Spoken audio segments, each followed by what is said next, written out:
नमस्कार दोस्तों, आइए जानते हैं आज मध्य प्रदेश की बड़ी खबरें। आज की पहली खबर है कि एमपी के दतिया में धारा 163 लागू। मध्य प्रदेश के दतिया में जिला प्रशासन ने भारतीय नागरिक सुरक्षा संहिता BNSS की धारा 163 लागू कर दी है। इसके तहत बिना अनुमति किसी भी सभा, जुलूस, धरना प्रदर्शन और सार्वजनिक आयोजन पर प्रतिबंध रहेगा। साथ ही 5 या उससे अधिक लोगों के इकट्ठा होने पर भी रोक लगा दी गई है। प्रदेश की लाडली बहनों को नई सौगात देने की तैयारी। मोहन सरकार ने प्रदेश में लखपति गोपालक दीदी योजना शुरू की है। इसमें महिलाओं को मुफ्त में दुधारू नस्ल की गाय व भैंस उपलब्ध कराई जाएंगी। इसके लिए अलग से बजट जरूरी नहीं होगा, बल्कि हितग्राहियों के घरों में गैर नस्लीय गाय भैंसों की पहचान कर उनका कृत्रिम तकनीक से उच्च नस्ल से गर्भाधान कराया जाएगा। इस तरह उच्च नस्ल की बछिया और पड़िया का जन्म होगा और नस्ल सुधार के जरिए बहनाओं के घरों में अच्छी नस्ल के दुधारू मवेशी तैयार होंगे। नर्मदापुरम में नर्मदा किनारे बनी दरगाह नगर पालिका ने हटाई। नर्मदापुरम में नर्मदा नदी किनारे करबला घाट पर अतिक्रमण कर बनाई गई दरगाह को शुक्रवार को नगर पालिका ने हटा दिया। कार्रवाई के दौरान नगर पालिका की टीम ने मलबा भी मौके से हटाया। वहीं मजार पर छड़ी चादर जलने का मामला सामने आने पर मुस्लिम समाज के कुछ लोगों ने आपत्ति जताई और नगर पालिका कार्यालय पहुंचकर कार्रवाई की मांग की। सरदार सरोवर विस्थापितों के भूखंडों की होगी रजिस्ट्री। सरदार सरोवर बांध परियोजना के विस्थापितों को आवंटित आवासीय भूखंडों की रजिस्ट्री में तेजी लाने और पुनर्वास स्थलों पर मूलभूत सुविधाएं उपलब्ध कराने के लिए शुक्रवार को संभागायुक्त डॉक्टर सुदाम खाड़े की अध्यक्षता में समीक्षा बैठक आयोजित की गई। बैठक में संभागायुक्त डॉक्टर सुदाम खाड़े ने अधिकारियों को स्पष्ट निर्देश दिए कि लंबित प्रकरणों का शीघ्र निराकरण कर विस्थापित परिवारों को राहत पहुंचाई जाए, ताकि प्रभावितों को बार बार कार्यालयों के चक्कर न लगाना पड़े।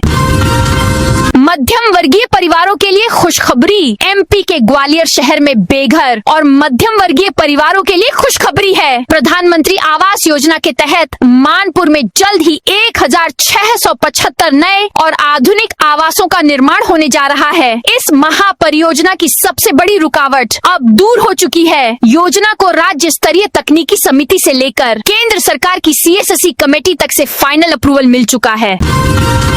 NOC के बिना नहीं मिलेगी। बहुमंजिला भवनों को मंजूरी। एमपी के इंदौर शहर की अब समस्त नई पुरानी विकसित कॉलोनियों और योजनाओं के प्लॉटों पर अपार्टमेंट्स, बहुमंजिला इमारतों और ग्रुप हाउसिंग परियोजनाओं पर कॉलोनी विकास अनुमति शुल्क एवं आश्रय निधि लगेगी। यह फैसला नगर निगम बिल्डिंग परमिशन शाखा ने लिया है। इसके साथ ही आदेश जारी कर दिया है।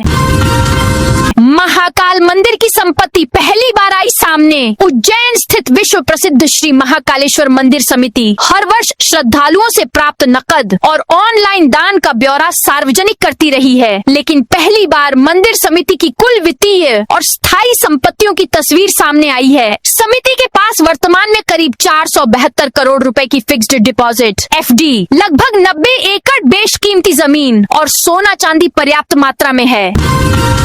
सड़क पर क्लास लगाने वाले 2 शिक्षकों को नोटिस। सीधी जिले के मजौली जनपद शिक्षा केंद्र अंतर्गत शासकीय पूर्व माध्यमिक विद्यालय बंजारी में सड़क पर कक्षा संचालित करने का मामला सामने आने के बाद शिक्षा विभाग ने कार्रवाई की है। विद्यालय तक पहुंचने का रास्ता अवरुद्ध होने के कारण शिक्षकों ने छात्रों को सड़क पर बैठाकर पढ़ाया था, जिसका वीडियो सोशल मीडिया पर वायरल हो गया था। जिले का पहला एनजेन पोस्ट ऑफिस शुरू। इंडिया पोस्ट ने डाक सेवाओं को आधुनिक स्वरूप देते हुए सतना जिले का पहला जेनजी थीम आधारित नेक्स्ट जनरेशन एनजेन पोस्ट ऑफिस शुरू कर दिया है। मेडिकल कॉलेज परिसर में मुख्य post master general Vineet Mathur ने इसका उद्घाटन किया। यह जबलपुर रीजन का अपनी तरह का पहला पोस्ट ऑफिस है, जिसे पारंपरिक डाकघर की छवि से अलग आधुनिक सुविधाओं के साथ विकसित किया गया है। दतिया में 15 किलोमीटर लंबा जाम। नरोत्तम मिश्रा के समर्थकों ने हाईवे पर पलटे वाहन। मध्य प्रदेश के दतिया उपचुनाव में भाजपा नेता एवं पूर्व गृह मंत्री नरोत्तम मिश्रा का टिकट कट जाने के बाद उनके समर्थकों का बवाल शनिवार को दूसरे दिन भी जारी है। सुबह से ही उनके समर्थकों ने नेशनल हाईवे 44 को जाम कर दिया। कई वाहनों में तोड़फोड़ करते हुए उन्हें पलट दिया। नाराज समर्थकों ने उग्र प्रदर्शन करते हुए कई स्थानों पर पुलिस पर पथराव किया। इस घटना में पुलिस के कई अधिकारी और पुलिसकर्मी घायल हो गए हैं। पुलिस ने जाम लगा रहे कई कार्यकर्ताओं को हिरासत में लिया है और जाम को खुलवा दिया है। एमपी मानसून सत्र में यूसीसी समेत 10 बड़े विधेयक 5 दिन में होंगे पेश। विधानसभा के मानसून सत्र में नगरीय विकास विभाग ने अग्निशमन और कॉलोनी विधेयक पेश करने की तैयारी कर ली है। इनके ड्राफ्ट तैयार कर लिए गए हैं। हालांकि किराएदारी विधेयक को फिलहाल विभाग ने ठंडे बस्ते में डाल दिया है, जबकि इस विधेयक से मकान मालिक और किराएदारों के बीच विवाद रोकने में मदद मिलेगी। केंद्र द्वारा मॉडल एक्ट बनाकर राज्य को करीब 1.5 साल पहले भेजा जा चुका है। पिछले साल तक इसे लाने की कवायद भी की गई, लेकिन फिलहाल इसे रोक दिया गया है। मानसून सत्र में इसके साथ समान नागरिक संहिता सहित 10 अन्य विधेयक भी पेश किए जाएंगे। नरोत्तम मिश्रा का टिकट कटते ही भाजपा में बगावत। मध्य प्रदेश के दतिया में होने वाले उपचुनाव के लिए भाजपा की ओर से आशुतोष तिवारी को उम्मीदवार घोषित किए जाने के बाद स्थानीय स्तर पर पार्टी में बगावत की तस्वीरें सामने आई हैं। नरोत्तम मिश्रा को टिकट न दिए जाने से नाराज उनके समर्थक बड़ी संख्या में सड़कों पर उतर आए हैं और रोड जाम कर प्रदर्शन करते हुए नारेबाजी कर रहे हैं। बता दें कि नरोत्तम मिश्रा दतिया विधानसभा सीट पर उपचुनाव के लिए प्रबल दावेदार माने जा रहे थे और उन्होंने नामांकन पत्र भी खरीद लिया था। बड़े काफिले को छोड़ बुलेट पर बैठे सीएम मोहन यादव शुक्रवार को उज्जैन नागदा के दौरे पर थे। इस दौरान सैकड़ों मोटरसाइकिलों के काफिले के बीच मुख्यमंत्री डॉक्टर मोहन यादव अचानक बुलेट की सवारी करते नजर आए। बड़े वाहनों के बजाय खुद मोटरसाइकिल पर निकलकर उन्होंने ईंधन बचाने और पर्यावरण संरक्षण का संदेश दिया। आरण मुक्तेश्वर महादेव मंदिर दर्शन के बाद सीएम मोहन यादव का यह अलग अंदाज लोगों के लिए आकर्षण का केंद्र बन गया। यह तस्वीर सोशल मीडिया पर भी वायरल हो रही है। 350 से ज्यादा इंस्पेक्टरों का प्रमोशन अटका। मध्य प्रदेश पुलिस में इंस्पेक्टर से डीएसपी पद पर पदोन्नति का इंतजार लंबा होता जा रहा है। प्रदेश के अन्य सरकारी विभागों में वर्षों बाद प्रमोशन की प्रक्रिया शुरू हो चुकी है, लेकिन पुलिस विभाग के 350 से अधिक निरीक्षक अब भी पदोन्नति की राह देख रहे हैं। पुलिस मुख्यालय पीएचक्यू में गुरुवार को इस मुद्दे पर मंथन हुआ। हालांकि कई जिलों से अधिकारियों के सेवा रिकॉर्ड नहीं पहुंचने के कारण प्रक्रिया आगे नहीं बढ़ पा रही है। ई रिक्शा के रूट तय करेंगे कलेक्टर। मध्य प्रदेश के इंदौर शहर में बिना परमिट संचालन की छूट मिलने के कारण बढ़ती ई रिक्शों की अव्यवस्था पर अब प्रदेश सरकार सख्ती की तैयारी में है। परिवहन विभाग ने नई नीति का ड्राफ्ट तैयार कर शासन को भेज दिया है। मंजूरी मिलने के बाद प्रदेश भर में इंदौर मॉडल लागू किया जाएगा। इसके तहत जिला कलेक्टर को ई रिक्शों के संचालन, रूट निर्धारण और जरूरत के अनुसार उनकी संख्या तय करने के अधिकार दिए जाएंगे। एमपी में अगले 3 दिन हल्की बारिश का दौर। मध्य प्रदेश में अगले 3 दिन तक हल्की बारिश का दौर रहेगा। कहीं भी भारी बारिश का अलर्ट नहीं है। आईएमडी मौसम केंद्र भोपाल के मुताबिक मौजूदा सिस्टम कमजोर हो रहा है, इसलिए 11, 12 और 13 जुलाई को रिमझिम बारिश होगी। 14 जुलाई को जरूर कुछ जिलों में हेवी रेन होने का अनुमान है। शनिवार को भोपाल, इंदौर, उज्जैन, जबलपुर, ग्वालियर समेत सभी 55 जिलों में गरज चमक के साथ हल्की बारिश होगी। यहाँ आंधी की रफ्तार 40 से 50 किलोमीटर प्रति घंटा तक रह सकती है। कार्यवाहक पर डिमोशन की तलवार प्रदेश में। पिछले 5 साल से कार्यवाहक पदोन्नति पर उच्च पदों पर काम कर रहे करीब 15,000 पुलिस अधिकारी कर्मचारियों के सामने अब मूल पद पर लौटने का खतरा खड़ा हो गया है। मध्य प्रदेश पदोन्नति नियम 2025 लागू होने के बाद डीपीसी शुरू हो गई है। पात्र नहीं पाए जाने वाले अधिकारी कर्मचारियों का कार्यवाहक प्रभार समाप्त कर उन्हें मूल पद पर भेजा जाएगा। इसे लेकर पुलिस महकमे में असंतोष बढ़ने लगा है। आईडीए की फर्जी एनओसी से नक्शा पास कराने की कोशिश। आईडीएम के नाम से फर्जी एनओसी तैयार कर नगर एवं ग्राम निवेश कार्यालय से नक्शा स्वीकृत कराने का प्रयास करने वाले गिरोह का तुकोगंज पुलिस ने भंडाफोड़ किया है। पुलिस ने इस मामले में 3 आरोपियों को गिरफ्तार कर उनके खिलाफ धोखाधड़ी और जालसाजी की धाराओं में कार्रवाई की है।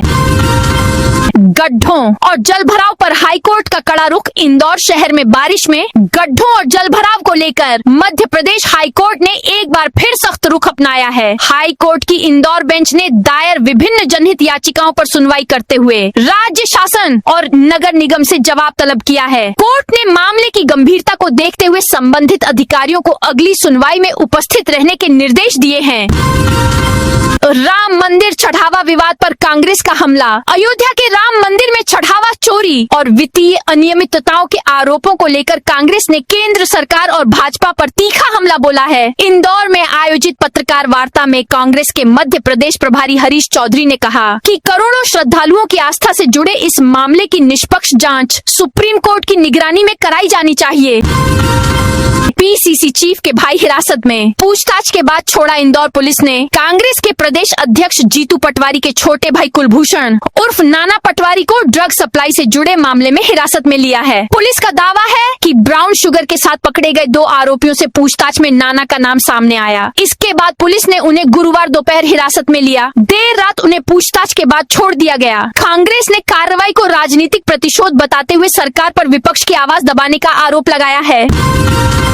रतलाम में सराफा व्यापारी के घर फायरिंग का मास्टरमाइंड गिरफ्तार। रतलाम में 21 दिन पहले सराफा व्यापारी के घर पर फायरिंग करवाने वाले मास्टरमाइंड बजरंग दल के पूर्व नेता विनोद उर्फ वीनू शर्मा व उसके साथी अजय यादव को पुलिस ने शुक्रवार रात को गिरफ्तार कर लिया है। इन दोनों पर 10-10 हजार रुपए का इनाम घोषित था। मास्टरमाइंड वीनू शर्मा ने 1 करोड़ रुपए की वसूली के लिए 40 लाख में सुपारी लेकर सराफा व्यापारी के घर पर फायरिंग कराई थी।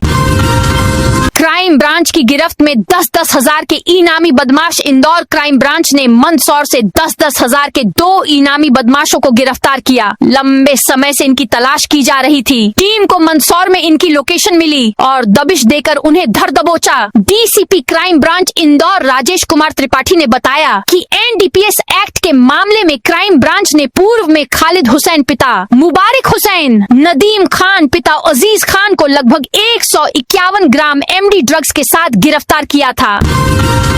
15,000 पुलिस कर्मियों पर डिमोशन का खतरा। मध्य प्रदेश पुलिस विभाग में पिछले करीब 5 वर्षों से कार्यवाहक पदोन्नति के आधार पर उच्च पदों पर कार्यरत लगभग 15,000 पुलिस अधिकारी और कर्मचारियों के सामने अब पद वापस जाने का खतरा खड़ा हो गया है। राज्य सरकार द्वारा मध्य प्रदेश पदोन्नति नियम 2025 लागू किए जाने के बाद पुलिस विभाग में नियमित विभागीय पदोन्नति समिति डीपीसी की प्रक्रिया शुरू हो चुकी है। इस प्रक्रिया में तय मानकों पर खरे नहीं उतरने वाले अधिकारियों और कर्मचारियों से कार्यवाहक प्रभार वापस लेकर उन्हें उनके मूल पद पर पदस्थ किया जाएगा।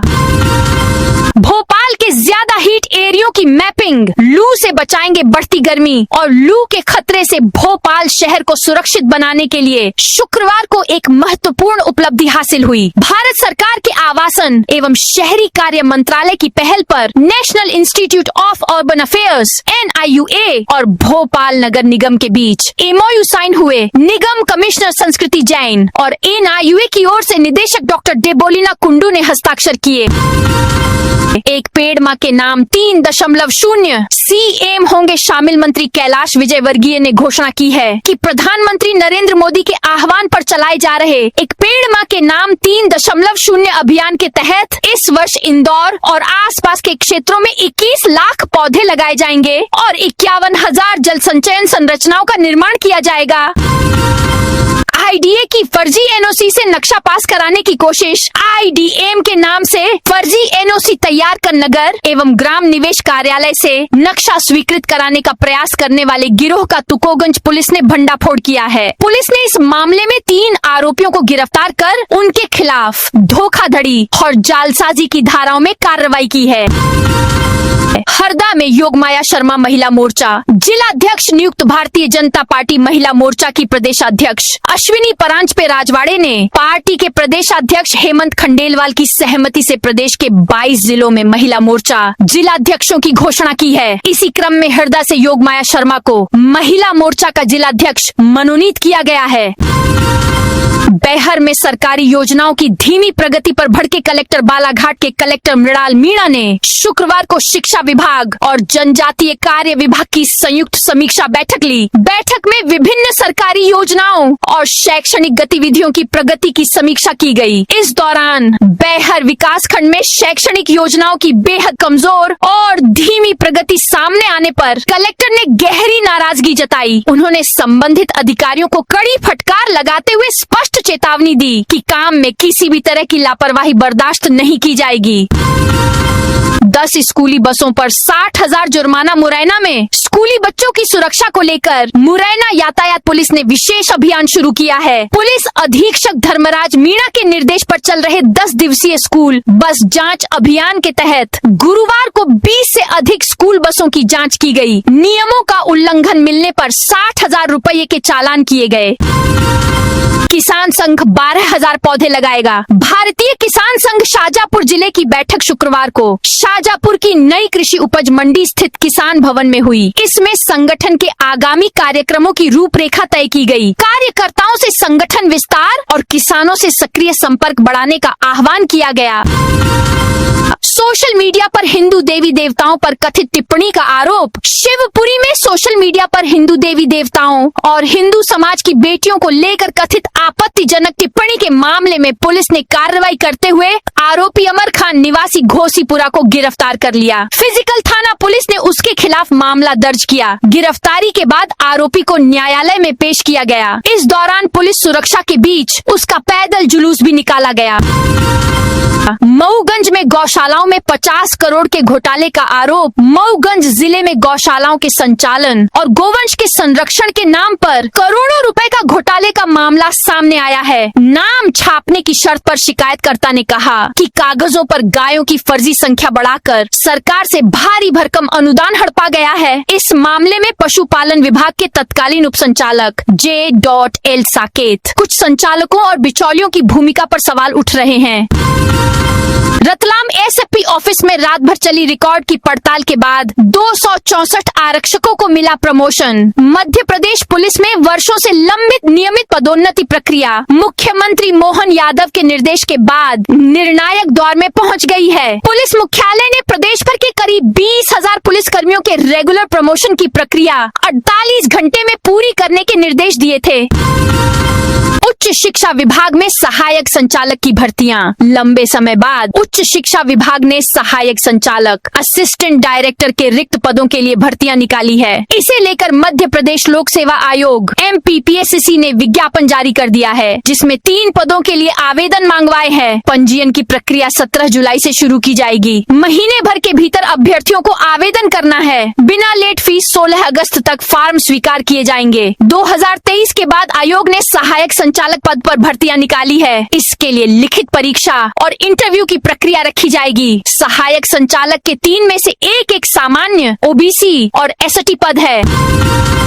इंदौर में IT पार्क चौराहे पर फ्लाईओवर का काम धीमा। रिंग रोड के IT पार्क चौराहे पर बन रहा फ्लाईओवर का काम बेहद धीमा है। निर्माण शुरू हुए 2 साल हो चुके हैं, लेकिन अभी तक 50% भी काम नहीं हुआ है। स्थिति ये है कि फ्लाईओवर के दोनों ओर बने पिलरों पर पियर कैप का काम चल रहा है। निर्माण कार्यों में तेजी लाने के लिए मध्य प्रदेश सड़क विकास निगम MPRDC ने निर्माण एजेंसी को निर्देश दे रखे हैं, क्योंकि अभी तक फ्लाईओवर पर गर्डर लॉन्चिंग होना बाकी है। LATT गोरखपुरी एक्सप्रेस में 15 तोला सोना और 50,000 चोरी मामले में GRP का कहना है कि घटनास्थल जबलपुर है, इसलिए केस जबलपुर GRP को ट्रांसफर किया जाएगा। आगे की जांच वहीं होगी। मुंबई की रहने वाली अनीता पाठक अपने परिवार के साथ ट्रेन के कोच संख्या A2 की सीट नंबर 3 पर यात्रा कर रही थी। वह गोरखपुर जा रही थी। ट्रेन को सुबह 7:50 पर प्रयागराज जंक्शन पहुँचना था। उज्जैन में सावन भादो मास में होगी सिंहस्थ 2028 में की जाने वाली व्यवस्थाओं की रिहर्सल। ज्योतिर्लिंग महाकाल मंदिर में इस बार सावन भादो मास में की जाने वाली व्यवस्थाएं सिंहस्थ 2028 की रिहर्सल रहेगी। इस दौरान लाखों श्रद्धालुओं की मौजूदगी में सुरक्षा, यातायात और भीड़ प्रबंधन के इंतजामों को परखा जाएगा। जिला प्रशासन व महाकाल मंदिर समिति ने इसको लेकर तैयारी शुरू कर दी है। भोपाल में रेरा का आदेश नजरअंदाज करना पड़ा भारी। मध्य प्रदेश की राजधानी भोपाल में RERA real estate regulatory authority के आदेशों की अवहेलना करने वाले बिल्डरों के खिलाफ प्रशासन ने अब तक की सबसे सख्त कार्रवाई की है। खरीदारों की गाढ़ी कमाई हड़प कर बैठे एक बिल्डर को प्रशासन ने सीधे सलाखों के पीछे भेज दिया है। भोपाल में इस तरह का यह पहला मामला है जहां रेरा के आदेश का पालन न करने पर किसी बिल्डर को सीधे जेल भेजा गया हो। तो दोस्तों, यह थी आज मध्य प्रदेश की बड़ी खबरें। आप इस वीडियो को कौन से जिले से देख रहे हैं, उस जिले का नाम जरूर बताइए।